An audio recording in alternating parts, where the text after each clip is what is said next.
and then gaganda na naman. So, there are things that will divide us. For example, nuclear power.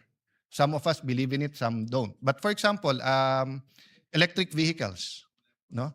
Parating sinasabi electric vehicles kasi gas-led din naman yung mga power plants natin. But that's not always true, no? So the point, Mr. President, is this is to prepare us not only for the challenges, but also for the opportunities. And although there has been Supreme Court decision saying na hindi pwede yung executive legislative, meaning may gagawin yung executive na actual body and then may member ang executive. But I think if it's consensus building, kung sino man yung mga chairman natin na critical sa nangyayari, makakatulong na magsama-sama. And lastly, Mr. President, as I close and as I pray that God will show us the opportunity, show us the challenges, strengthen us, help us to have a little bit, kung hindi man total, a little bit of political ceasefire at mag-focus muna sa maaring malalaking problema. May I ask that as a gesture with your permission that all members become authors of this resolution. And of course, if there are any amendments, whether to style or substance, it is by no means a perfectly crafted resolution. Thank you, Mr. President, and I submit to the direction that the majority leader wants regarding the resolution. Well, I have been browsing through it, and I saw that there are 23. You are the principal author, but there are 22 other co-authors. I can be made a co-sponsor, the lone co-sponsor. That would be an honor, Mr. Because I'm President. the only one who did not sign because I was late.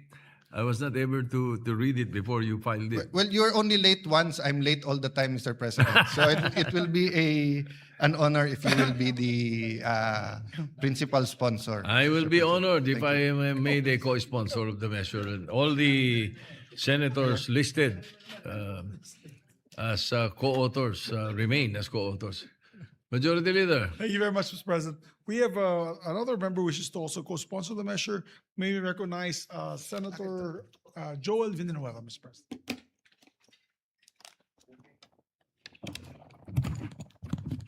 May I be recognized, Mr. President? Senator Joel Villanueva is Thank you. recognized. Thank you very much, Mr. President.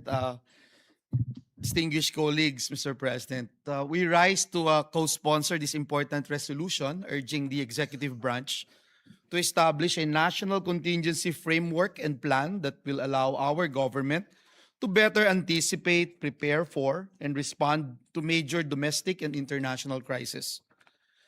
Recent global developments, particularly the ongoing tensions in the Middle East, remind us, Mr. President, that in today's interconnected world, crises rarely remain confined in one region. They ripple outward through energy markets, supply chains, and labor markets, eventually affecting the daily lives of ordinary citizens. For the Philippines, the implications are immediate and significant.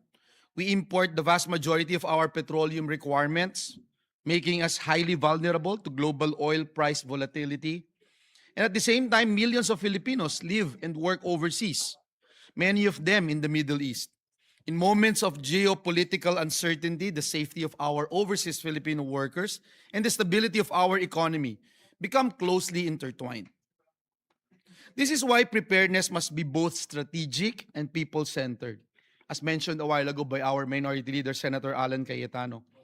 A national contingency framework must ensure that when global shocks occur, whether from conflict, energy disruptions, or economic instability, the burden does not fall disproportionately on those who can least afford it.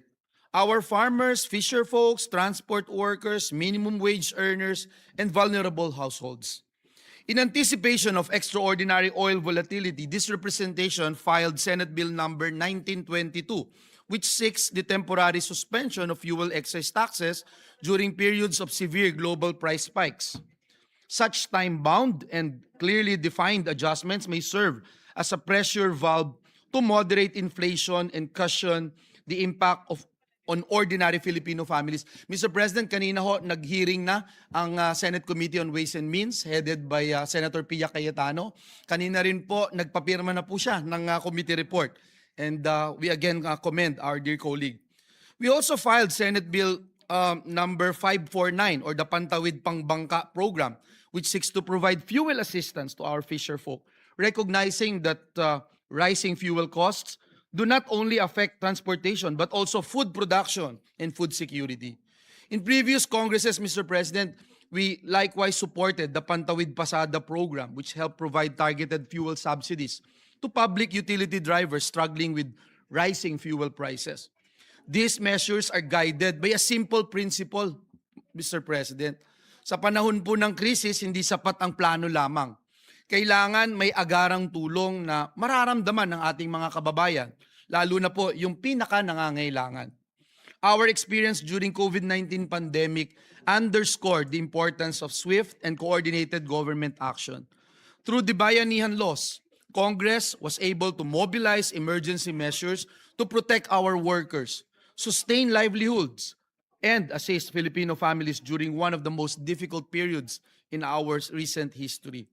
Nakita po natin kung gaano kahalaga ang mabilis, malinaw, at magkakaugnay na tugon ng pamahalaan sa gitna ng krisis.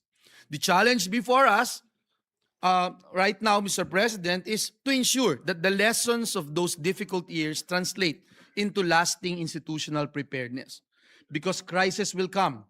The question is not whether they will arrive, but whether we will be ready when they do. Kaya ang tanong po, Ginoong Pangulo, handa po ba tayo kapag dumating ang susunod na krisis? And for these reasons, we echo the call of this resolution for the swift development of a comprehensive national contingency plan guided by a whole of government and whole of nation approach. Ang paghahanda po ngayon ang pinakamabisang panangga ng ating bansa para bukas. We express our full support for this resolution. Maraming salamat, Ginoong Pangulo, and may God bless us all. Thank you, Senator Joel. Majority Leader. Thank you very much, Mr. President. Thank you to our sponsors. No other members wish, for the record, the co-sponsorship speeches of Senator Robin Hood Padilla and Senator Jingo Estrada will just be inserted into the records, Mr. President. For the record. Minority Leader. Mr. President. Sorry, Majority Leader. Yes, sorry.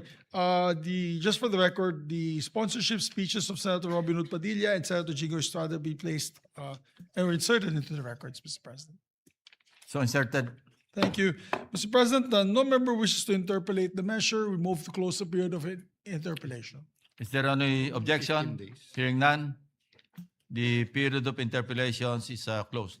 Mr. President, I move to recognize the sponsor, Senator Alan Peter Compañero Cayetano, for his amendments, Mr. President. Move to open the period of Is amendments. there any objection? Period of amendments is hereby open. Mr. President, upon consultation with the Senate President and the Majority Leader, sa page 3 po, we put 15 days, giving the national government leadership 15 days for a comprehensive national contingency plan. So on one hand, Mr. President, we did not put 60, 90 days kasi baka tapos na yung crisis o malalim na yung crisis or huling-huli na tayo if it takes that long. On the other hand, Mr. President, I do understand that